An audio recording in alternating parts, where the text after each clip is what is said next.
Assalamualaikum warahmatullahi wabarakatuh.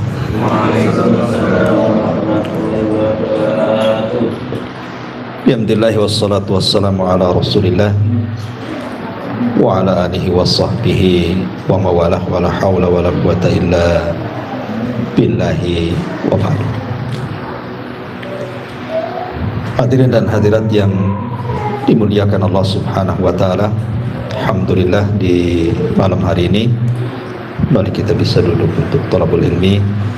Salawat dan juga salam kita hadiahkan kepada Rasul kita Nabi besar Muhammad sallallahu alaihi wasallam. Pembahasan di malam hari ini, karena kemarin ada yang bertanya kepada saya soal kejadian gempa di Turki, tetapi kemudian ada berita viral tentang sebelum terjadi gempa ada sinyal dari burung-burung, kemudian juga beberapa ekor anjing sebelum terjadi gempa, sehingga dia bertanya, apakah ada kaitan antara perilaku beberapa hewan yang di luar kebiasaan itu merupakan tanda dari tanda-tanda kiamat, atau hanya sekedar tanda-tanda akan terjadinya bencana besar, atau hanya perilaku tabiat saja. Dan minta mohon dijawab dalam kajian. Maka malam ini mudah-mudahan nonton yang nanya ini, jangan pula nanya tak nonton pula. Ya. Baik, ma'asyiral muslimin yang dimuliakan Allah Subhanahu wa taala, dalam surah Al-An'am ayat 38 Allah Subhanahu wa taala mengatakan, wa ma min dabbatin fil ardi wala ta'irin yatiru bi janahihi illa umamun amsalukum ma farratna fil kitabi min syai'in thumma ila rabbihim yuhsyarun. Dan tidaklah seekor binatang pun yang ada di bumi ataupun burung-burung yang terbang dengan kedua sayapnya, melainkan semuanya adalah umat-umat juga seperti kalian. Tidak ada satupun yang kami luputkan dalam kitab, kemudian kepada Tuhan mereka lah mereka dikumpulkan. Dari ayat ini kita tahu bahwa binatang ataupun hewan itu sama dengan kita. Mereka adalah umat yang Allah ciptakan. Makanya Allah mengatakan illa umamun amsalukum, kecuali semuanya hewan-hewan dan binatang itu merupakan umat-umat juga seperti kalian. Sering kita mungkin mendengar bahwa manusia itu dilebihkan oleh Allah Subhanahu wa taala dengan akalnya, sementara binatang itu tidak memiliki akal katanya. Dia hanya sekedar makan, minum, menghabiskan syahwatnya, kemudian mati. Sebenarnya tidak demikian. Jangan kita katakan bahwa binatang tidak berakal. Binatang punya akal, tapi tentu akal manusia jauh lebih tinggi dibandingkan akal mereka. Buktinya bahwa binatang itu berbicara sesama binatang, itu kenyataannya. Bahkan bukan hanya bicara dengan sesama mereka, sejenis mereka, terkadang juga berbicara dengan manusia. Contoh ketika Al-Quran bicara tentang Nabi Allah Sulaiman. Ketika Nabi Allah Sulaiman alaihi salatu wassalam kehilangan burung hudhud. Ketika itu Nabi Sulaiman berusaha untuk mencari hudhud, tapi hudhud juga tidak ketemu. Akhirnya kemudian Nabi Allah Sulaiman mengancam hudhud tersebut. Dia akan menyembelih, mengazab dengan keras, atau mendatangkan alasan, kan gitu. Kemudian setelah beberapa saat rupanya hudhud datang. Kemudian Hudhud memberikan alasan, terjadilah dialog antara Hudhud dan Sulaiman, ya kan? Di mana Hudhud mengatakan bahwa aku memiliki pengetahuan yang engkau tidak punya.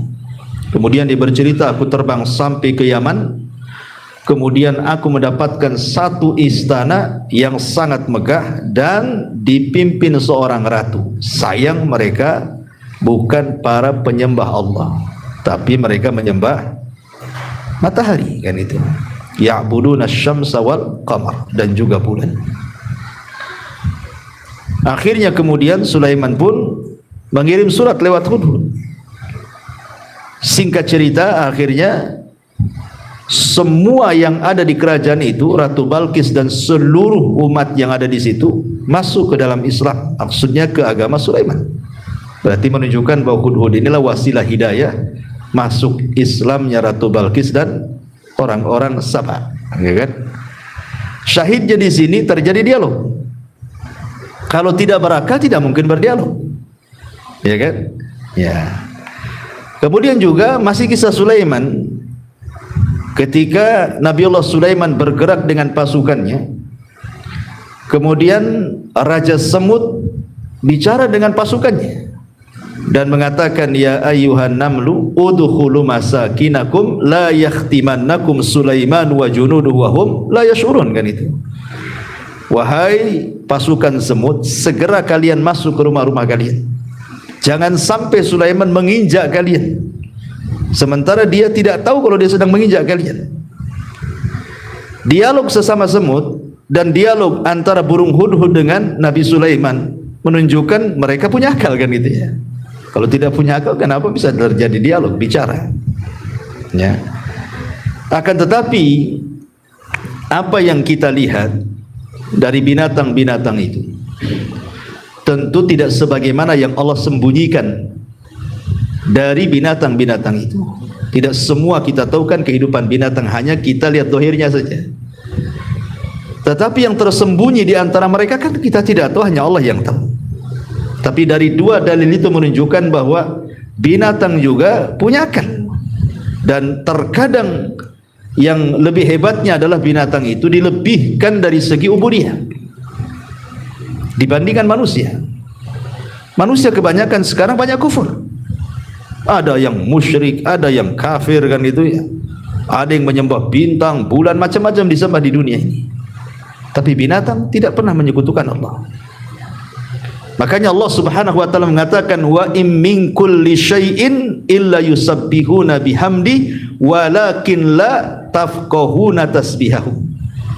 Segala sesuatu yang Allah ciptakan, apakah benda matinya atau hewan-hewannya, semua bertasbih kepada Allah Subhanahu wa taala. Cuman kita tidak tahu tasbih mereka.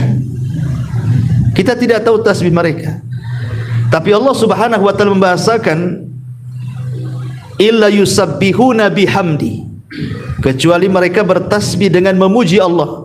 Artinya kalau seandainya Allah perdengarkan mereka bertasbih, maka kita akan mendengar mereka mengucapkan alhamdulillah. Kalau seandainya kita mendengar diperdengarkan batu bertasbih, maka batu akan mengucapkan alhamdulillah. Kalau seandainya kita diperdengarkan bagaimana hewan-hewan bertasbih, tentu kita akan mendengar mereka dengan bahasa mereka menyebut alhamdulillah, karena mereka bertasbih dengan memuji Allah. Bahasa kita memuji Allah alhamdulillah, ya tentu dengan bahasa mereka, ya kan, yang kita tidak paham. Tapi yang jelas bahwa binatang dari segi ubudiyah ternyata jauh lebih hebat dibandingkan manusia. Ma'asyiral muslimin yang dimuliakan Allah Subhanahu wa taala. Kemudian juga yang perlu dipahami dari hewan ini bukan hanya sekedar ubudiyahnya saja mereka itu, tetapi kita tahu bahwa tidak ada satupun hewan yang Allah ciptakan tercipta sia-sia, nggak ada. Tidak ada. Jangan antum mengatakan buat apa Allah ciptakan kodok, buat apa Allah ciptakan semut, ciptakan kecoa, kaki seribu, dan begitu seterusnya. Nggak perlu antum bertanya seperti itu. Kenapa demikian? Karena tidak ada satupun ciptaan Allah Subhanahu wa taala itu yang sia-sia. semua ada manfaatnya. Dan itu ditunjukkan di dalam sebuah ayat di dalam Al-Qur'anul Karim. Allah Subhanahu wa taala berfirman di sini bahwa tidak ada satupun ciptaan Allah yang sia-sia. Dalam surah Asy-Syura ayat 29, Allah mengatakan wa min ayatihi khalqus samawati wal ardi wa ma batha fihima min dabbah.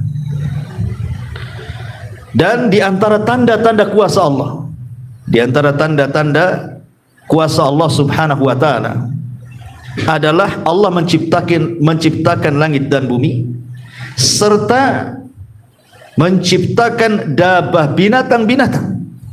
Jadi binatang-binatang yang Allah ciptakan itu adalah kuasa Allah.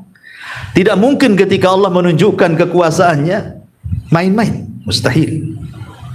Ya, tidak mungkin Allah ketika menciptakan sebuah perkara yang itu menunjukkan kekuasaannya abath, tidak ada faedahnya. Tidak. Ya, ciptaan Allah Subhanahu wa taala itu semua ada hikmah di dalamnya, diketahui atau tidak, ada hikmah. Termasuk kenapa Allah menciptakan iblis, Fir'aun, Namrud, semua ada hikmahnya. Tidak ada satupun ciptaan Allah Subhanahu wa taala yang abath, yang main-main itu tidak ada. Ya. Ma'asyiral muslimin yang dimuliakan Allah Subhanahu wa taala, Allah Subhanahu wa taala terkadang memberikan penglihatan kepada binatang itu jauh lebih tajam dibandingkan penglihatan manusia. Jauh lebih hebat, lebih tajam dibandingkan manusia. Satu dunia sejak zaman dulu sampai sekarang tidak ada orang yang melihat malaikat kecuali memang orang-orang tertentu yang diperlihatkan, kan? Nabi di ketika Isra Mi'raj, atau Nabi Adam ketika dulu diperciptakan, ya kan? Tetapi kebanyakan manusia tidak sanggup melihat malaikat kecuali dalam bentuk tasyakul. Makanya malaikat menjelma sebagai manusia. Seperti hadis Umar bin Khattab radhiyallahu anhu, Jibril menjelma orang yang sangat putih bersih, rambutnya hitam, pakaiannya putih, ya nampak dalam bentuk ketika dia tasyakul, beralih rupa. Tapi dalam bentuk asli tidak ada yang tahu seperti apa bentuk malaikat. Kita hanya tahu sifat-sifatnya dari Nabi saja, bahwa malaikat itu bersayap dan Jibril itu punya 600 sayap, dan Al-Quran menjelaskan bahwa malaikat bersayap, ada yang 2, ada yang 4, ada yang banyak sekali, ya. Tetapi perhatikan hadis Abu Hurairah radhiyallahu an. Nabi SAW bersabda dalam hadis yang dikeluarkan Bukhari dan Muslim itu, idza sami'tum siyahadiyaki fas'alullaha min fadli fa innaha ra'at malakan. Nah, perhatikan di sini. Apabila engkau melihat kokokan ayam, maka mintalah kepada Allah dari karunia-Nya. Kenapa? Karena ayam itu sedang melihat malaikat. Mereka bisa melihat malaikat, kita tidak bisa. Artinya kan pandangan hewan itu terkadang lebih tajam dibandingkan pandangan kita. Dia bisa melihat malaikat. Bahkan bukan hanya itu saja, setan pun bisa dilihat. Makanya hadis berikutnya, wa idza sami'tum nahiqal himari, apabila engkau melihat ringkikan keledai, fata'awwadhu billahi minasyaitan, maka berlindunglah kepada Allah dari syaitan, fa innahu ra'a syaitanan, karena keledai itu sedang melihat setan. Lihat, ada binatang-binatang itu yang tajam penglihatannya, kita tidak bisa melihat setan. Padahal Allah mengatakan apa? Innahum yarakum min haitsu la tarawnahum. Mereka bisa melihat kita, kita tidak bisa melihat mereka. Tapi ada binatang yang mampu melihat mereka, melihat malaikat. Berdasarkan hadis Abu Hurairah radhiyallahu anhu di sini. Dalam riwayat, idza sami'tum nubahal kilab wa nahiqal humri bil laili fata'awwadhu billahi fa innahunna yarayna ma la tarawna.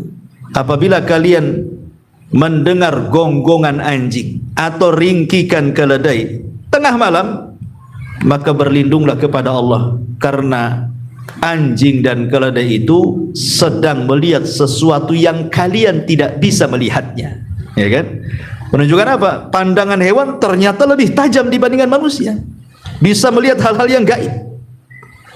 Ini dari segi pandangan, ya. Dari segi pendengaran, hewan itu terkadang dia lebih tajam pendengarannya. Bayangkan saja ma'asyiral muslimin yang dimuliakan Allah Azza wa Jalla, hewan-hewan itu mampu mendengar orang yang diazab di kuburan. Kita tidak bisa mendengar, tapi hewan bisa mendengar orang yang sedang diazab itu.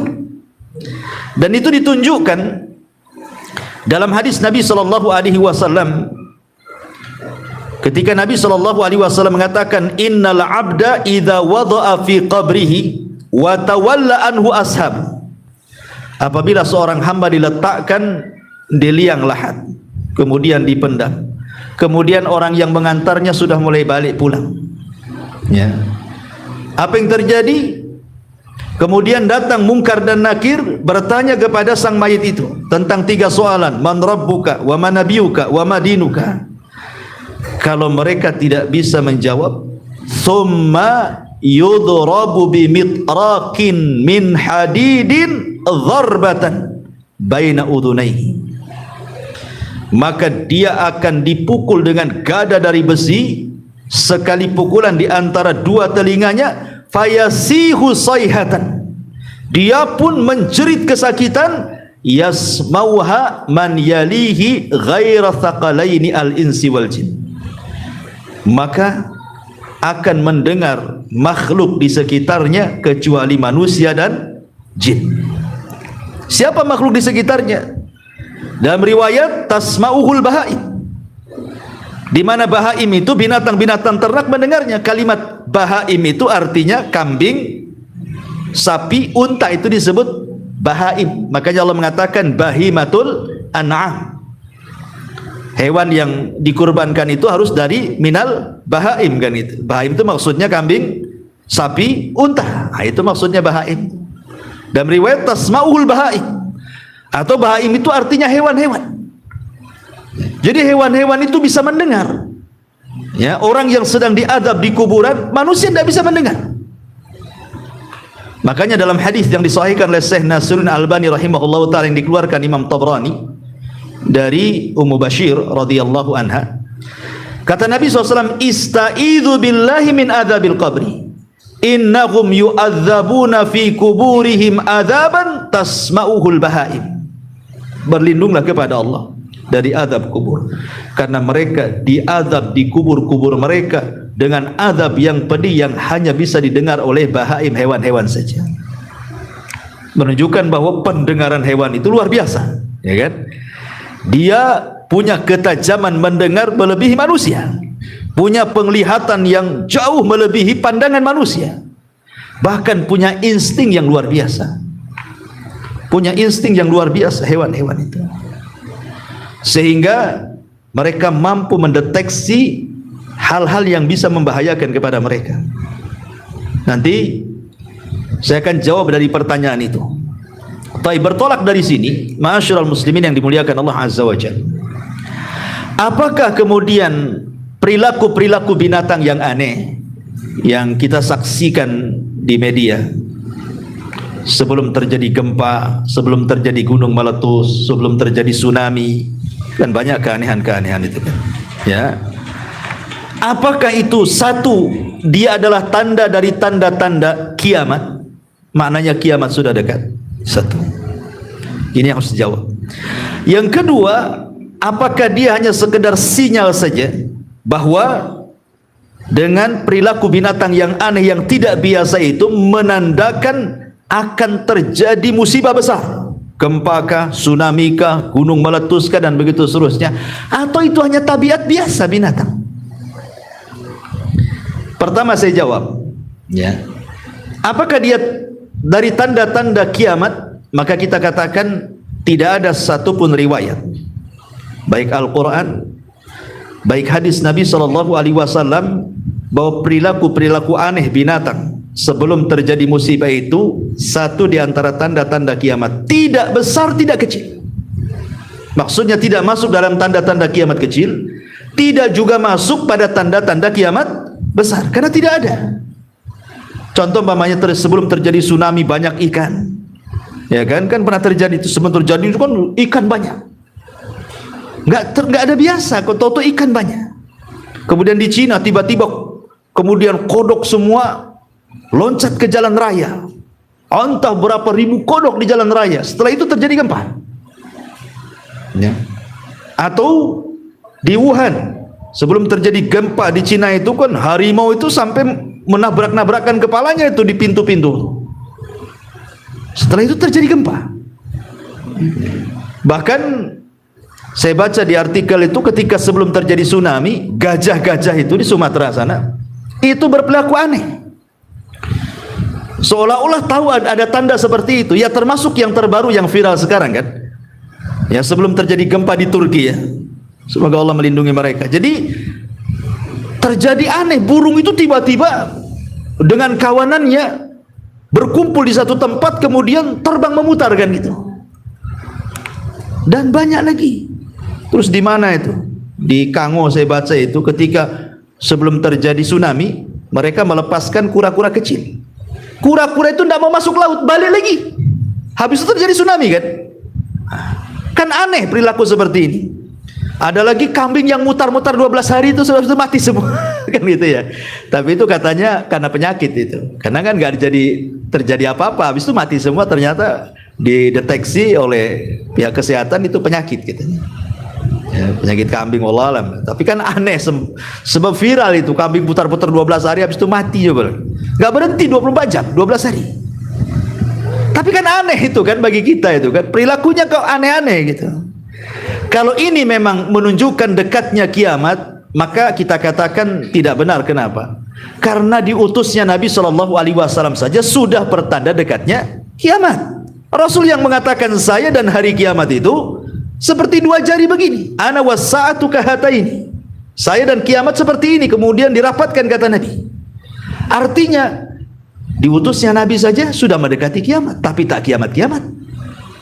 Ya. Wafatnya Rasul tanda-tanda kiamat. Peperangan para sahabat mulai dari perang Jamal, perang Siffin, perang Nahrawan gitu ya, tanda kiamat. Terbelahnya bulan tanda kiamat kan itu. Tapi tidak ada dalam hadis-hadis yang sahih tanda-tanda kiamat itu adanya perilaku binatang yang berbeda dengan kebiasaannya. Kalau itu adalah tanda dekatnya kiamat, sejak dulu juga banyak tanda-tanda yang menunjukkan dekatnya kiamat. Toh sampai hari ini juga gak kiamat-kiamat gitu maksudnya kan.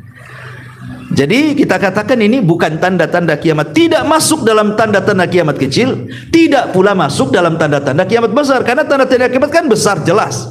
Dimulai dengan Imam Mahdi, kemudian muncul Dajjal, kemudian turun Isa bin Maryam, kemudian Ya'juj dan Ma'juj, kemudian matahari terbit dari arah barat, kemudian ada dukhan. Nah, kemudian setelah dukhan terbit matahari dari arah barat, kemudian setelah itu ada binatang yang melata, kemudian setelah itu terjadi gempa di arah timur, barat dan jazirah Arab, kemudian api yang menggiring manusia ke tempat kumpul mereka di Syam. Jelas tanda-tanda kiamat besar kan? Tidak ada di situ. Tanda-tanda kiamat kecil pun tidak masuk. Walaupun menjadikan kebingungan para ulama kan, karena ini kan kejadian ini kan akhir-akhir ini saja terjadi. Sebelum-sebelumnya kan nggak ada gitu ya. Sehingga menjadi pertanyaan gitu ya, menjadi pembahasan para ulama juga.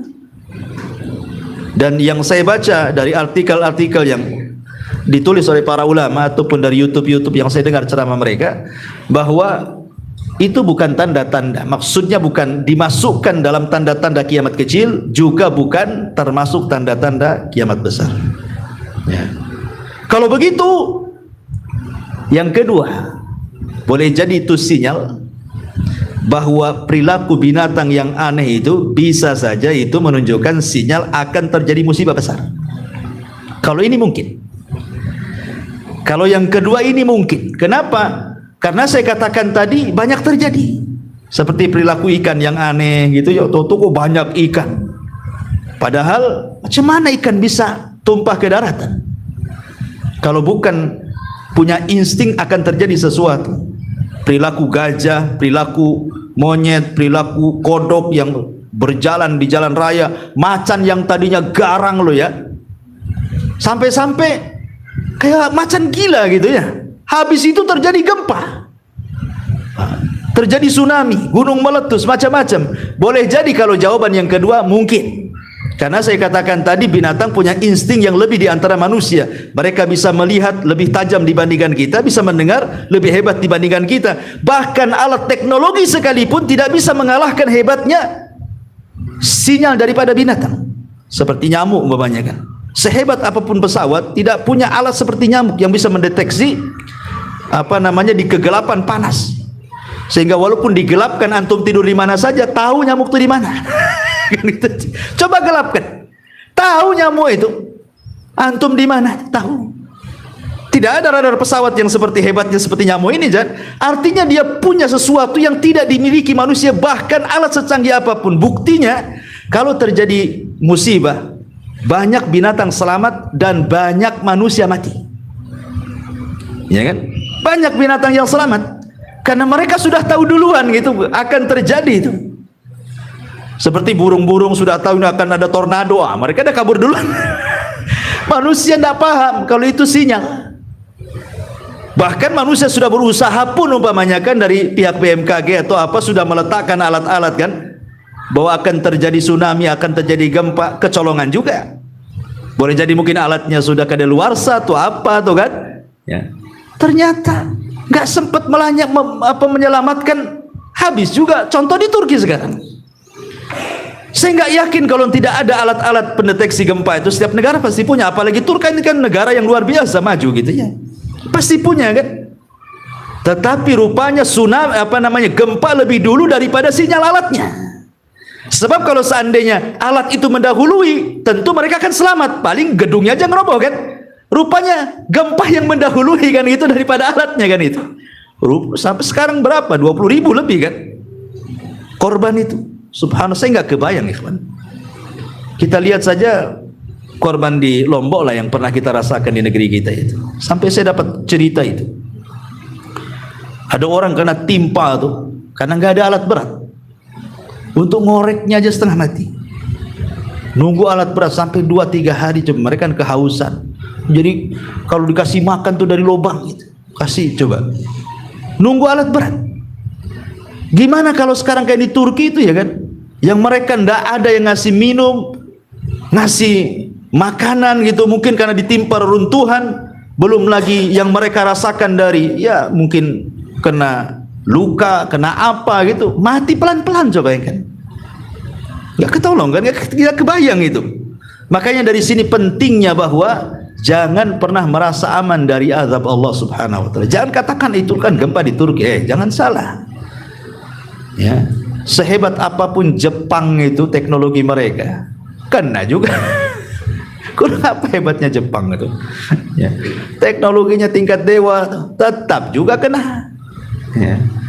Dari sini menunjukkan bahwa tidak ada yang bisa menahan kuasa Allah. Tidak ada yang bisa menahan kuasa Allah. Sehebat apalah manusia itu. Kalau Allah sudah berkehendak itu kun fayakun, tidak bisa dicegah. Ma'asyiral muslimin yang dimuliakan Allah Azza wa Jalla. Tetapi kalau yang ketiga ini tabiat, ya mungkin tidaklah. Kalau memang itu tabiat binatang, karena kan binatang kan tidak bertabiat seperti itu. Kalau tidak ada apa-apa, binatang kan biasa-biasa saja kan gitu ya, mengikuti tabiatnya dia. Nah, tetapi ketika kemudian bertabiat aneh kan sekali-kali saja, dan rupanya umumnya ya kita lihat itu sinyal adanya bencana. Kebanyakan kalau sudah tabiatnya berubah itu biasanya terjadi bencana. Tetapi bagi kita, tentu orang yang beriman, sikap kita kan bukan seperti orang-orang yang kafir. Mungkin orang kafir mengatakan itu tabiat. Jangankan perilaku binatang yang aneh dikatakan tabiat, gempa saja dikatakan biasa. Itu geser lempengan saja katanya, ya kan? Gunung meletus ya biasa saja. Gempa biasa katanya, yaitu ada lempengan yang bergeser, atau mungkin gerhana ya biasa saja, tiap tahun juga terjadi gerhana. Itu kalau pandangan orang-orang kafir. Tapi kita pandangan orang yang beriman berbeda. Kenapa? Karena Allah Subhanahu wa taala mengatakan wa manursilu bil ayati illa takhwifa. tidaklah kami utus tanda-tanda kuasa Allah Subhanahu wa taala kecuali hendak menakut-nakuti hambanya. Bagi kita orang yang beriman, gerhana itu bukan perkara biasa. Karena buktinya setelah terjadi gerhana itu ada juga musibah kan? Sinyal juga tuh. Berapa banyak setelah terjadi gerhana tahu-tahu gempa, ya kan? Tahu-tahu ada musibah di mana-mana. Boleh jadi ketika Allah sedang menakut-nakuti kita, kita pula tak takut. Ya. Artinya bagi seorang yang beriman itu kejadian-kejadian aneh ataupun terjadinya gempa, terjadinya tsunami, gunung meletus atau gerhana, bagi kita itu bukan persoalan biasa, bukan persoalan teori, tidak. Allah sengaja mengirim bencana-bencana itu untuk menakut-nakuti hambanya. Untuk apa? Untuk supaya kita kembali. Makanya ketika terjadi gerhana total di zaman Rasul, gerhana matahari, itu kan kejadiannya dengan kematian Ibrahim, putra Nabi. Kan kejadiannya itu kan Ibrahim meninggal, putra Maria Kiptia, putra Nabi, terjadi gerhana total matahari, gelap Madinah. Kalau sekarang ada listrik, nggak ngaruh, gerhana total tetap aja terang, kan gitu ya. Zaman sekarang mana ada tahu gerhana total nggak total sama saja. Total cetek listrik, tak ada gelap. Di zaman itu kan susah penerangan. Kalau gelap ya gelap sekali. Makanya wajar ketakutan. Sampai Rasul itu ketinggalan sesuatu yang dipakai, saking takutnya menuju masjid. Ada yang ketinggalan. Kemudian Rasul mengatakan as-salatul jami'ah, as-salatul jami'ah. Kemudian Rasul mengajak salat kusuf. Kemudian Rasul itu berkhutbah luar biasa, khutbahnya mengingatkan tentang hari akhir dan mengingatkan tentang bahaya maksiat. Kemudian Rasulullah SAW mengatakan apa? Sesungguhnya gerhana ini bukan karena kematian, bukan pula karena kelahiran, bukan karena kematian anakku, bukan pula ada yang lahir orang besar. Dah, kata Rasul. Tetapi gerhana itu liyukhawifu bihi ibadah, untuk menakut-nakuti hambanya. Makanya Allah mengatakan wa manursilu bil ayati illa takhwifa. Tidaklah kami utus kekuasaan Allah kecuali untuk menakut-nakutinya. Jadi kalau seandainya Allah Subhanahu wa taala memperlakukan binatang di luar kebiasaan perilaku dia, sesungguhnya pelajarannya adalah boleh jadi binatang itu sedang mengirim sinyal kepada kita supaya kita lebih berhati-hati dan waspada kan. Karena Allah menciptakan mereka tidak ada yang sia-sia. Makanya Allah Subhanahu wa taala berfirman dalam Al-Quran itu, bagaimana Allah Subhanahu wa ta'ala menundukkan binatang-binatang itu untuk kita. Wa sakhkhara lakum ma fis samawati wa ma fil ardh.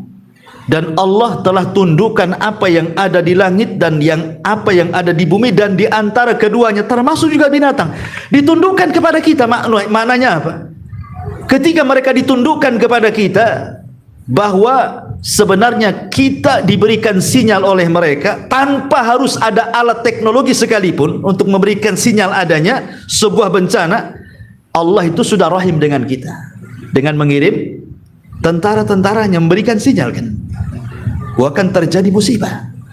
Cuman adalah orang-orang yang dilalaikan, tidak mengambil ibrah dari situ, akhirnya terkena pula musibah itu ya. Karena Allah tidak pernah sia-sia menciptakan apapun ya. Allah berikan sinyal. Boleh jadi mungkin manusia membuat sinyal-sinyal itu juga boleh jadi diambil pelajaran dari binatang kan gitu. Berapa banyak manusia contoh ketika membuat perahu atau membuat pesawat, itu kan dilihat dari binatang dulu baru dibentuk.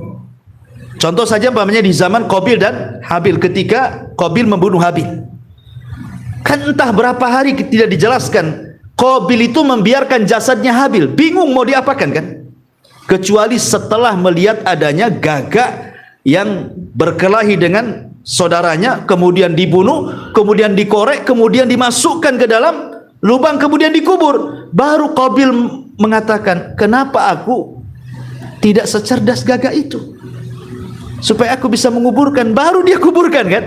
Artinya Qabil ketika menguburkan Habil itu karena dapat pelajaran dari gagak tadi kan.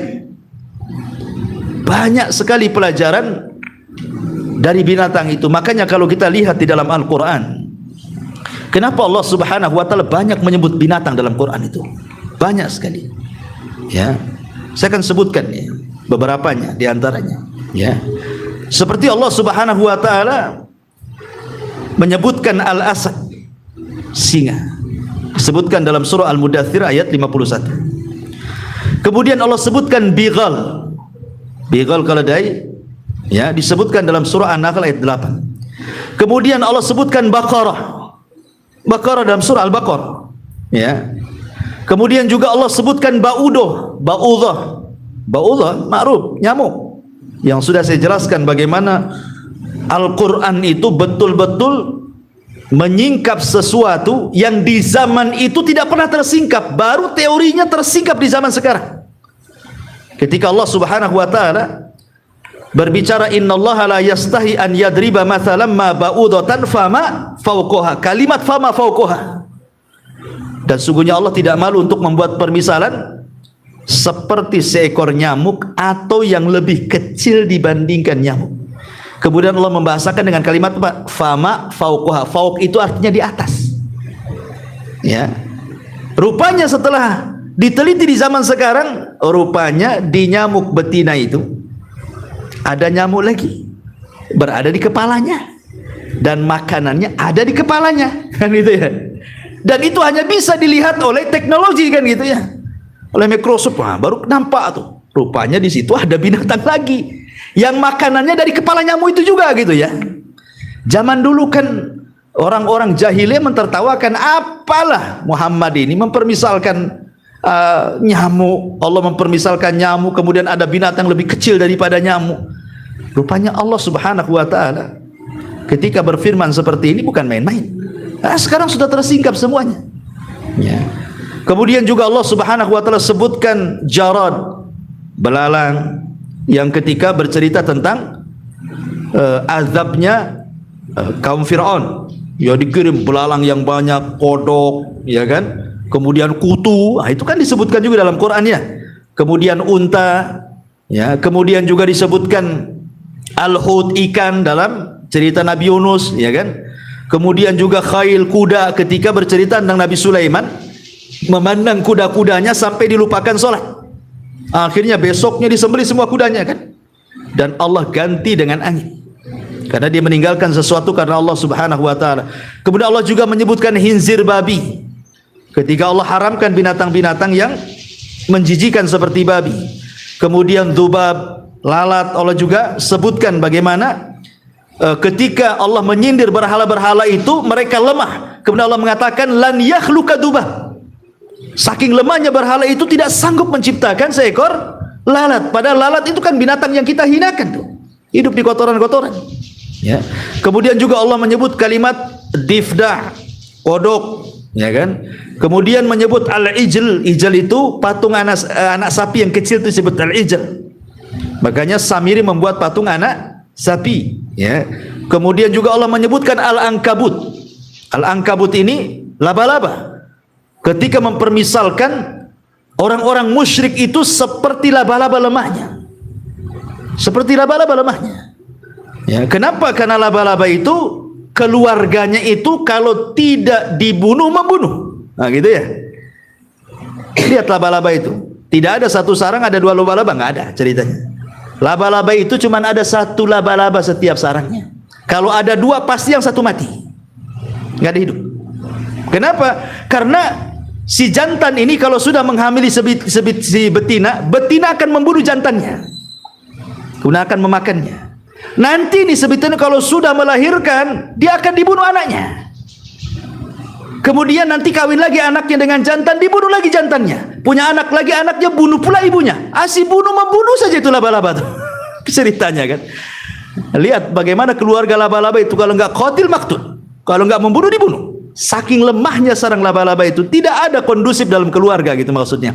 Itulah permisalkan dengan orang-orang musyrik itu seperti itu. Dha'ufat talibu wal matlub, gitu ya.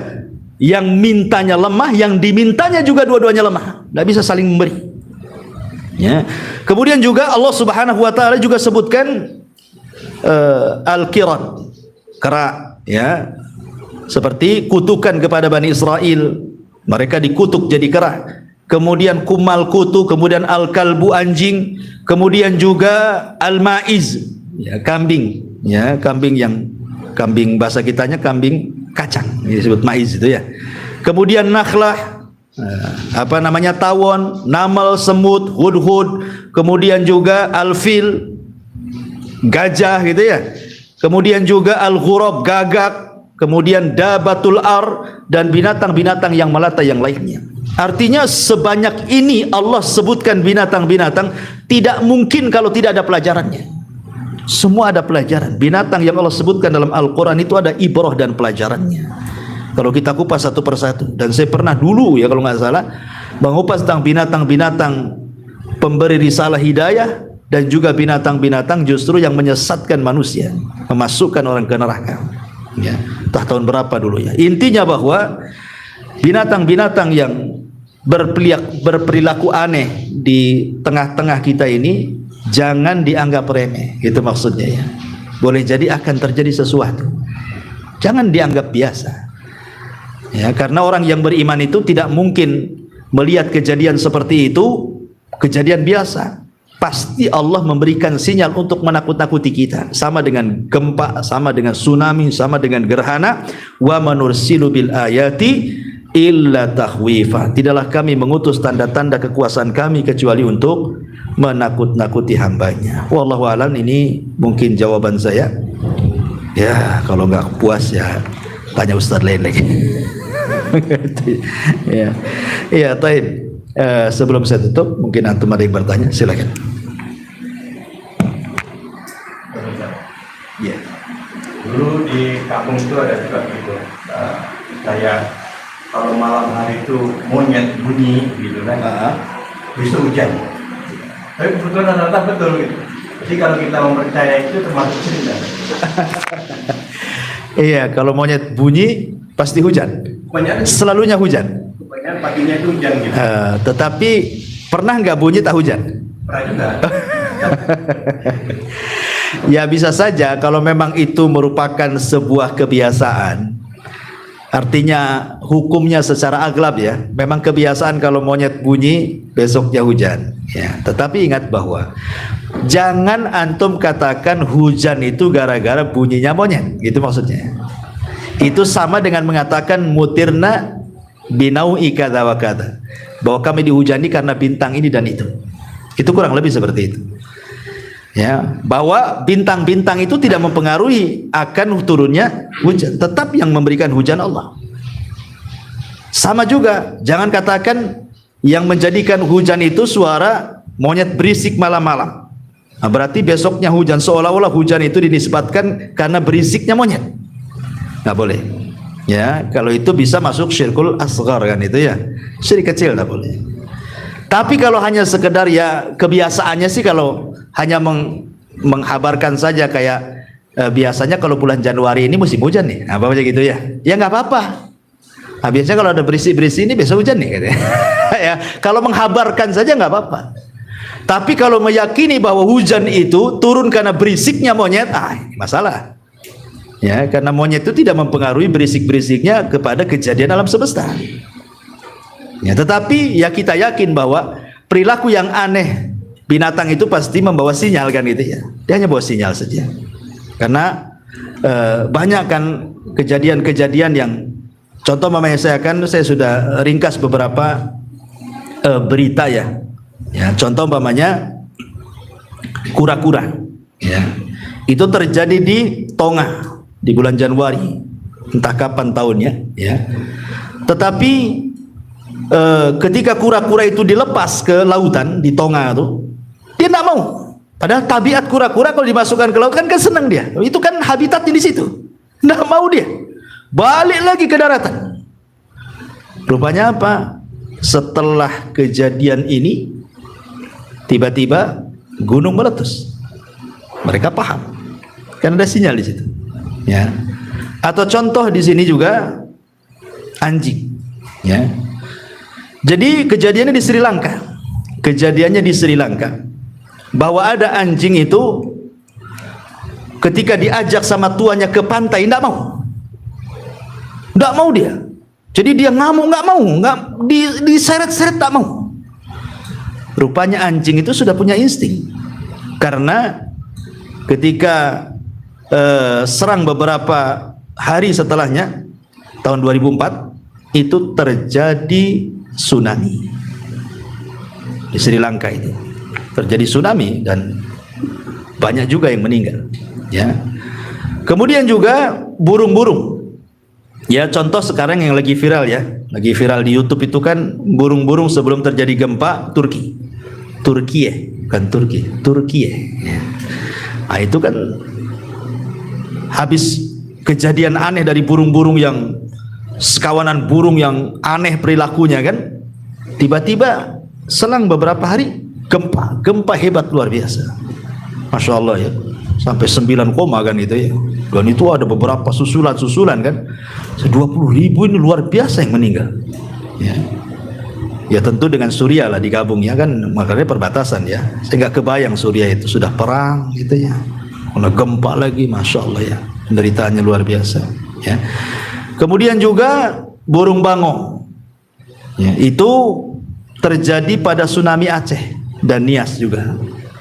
Ya, jadi burung-burung bangau itu yang biasanya hidup dengan normal di kawasan sekitar pantai itu tiba-tiba berbondong-bondong terbang menjauh, nggak mau lagi di situ, terbang jauh dengan kawanannya dari areal pantai itu. Setelah itu kan terjadi tsunami, ya, Aceh dan Nias gitu, ya. Dan juga ikan-ikan yang banyak tuh.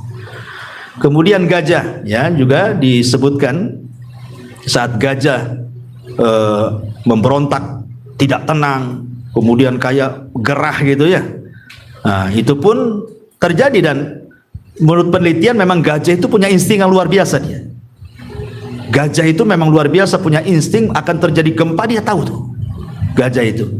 Dan itu juga kejadiannya ketika terjadi tsunami di Sumatera gitu, ya.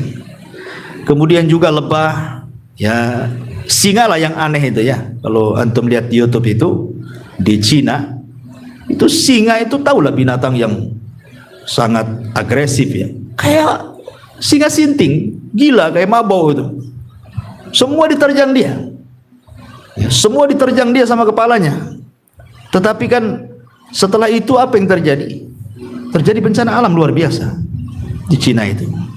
Kemudian kalau domba-domba yang di YouTube putar-putar 12 hari itu ada tuh, saya lihat 12 hari putar harusnya mati semua. Ternyata setelah diteliti oleh ahli-ahli kesehatan itu karena penyakit saja, ya. Tapi kan kalau kita lihat dari berbagai macam negara dan negara kita juga gitu, ya, memang Allah Subhanahu wa taala itu Maha Rahim dengan kita. Memang memberikan sinyal-sinyal binatang-binatang itu lebih mendahului dibandingkan alat-alat yang kita pakai. Terkadang alat-alat itu rusak, nggak berfungsi. Ya kalau binatang kan alatnya tak rusak, dia tahu itu kalau kita paham gitu, ya. Tapi alhamdulillah dengan berbagai macam musibah saya lihat di negeri kita ini, kalaupun ada gempa, ada apa itu lebih sedikit korbannya. Ya mungkin karena sudah banyak pengalaman gitu, ya. Kalau terjadi gempa harus kemana larinya. Tapi kalau di luar negeri coba sekarang kayak Turki kan udah lama tahun berapa kemudian gempa lagi sekarang kan. Ya persis seperti awal bencana di negeri kita juga.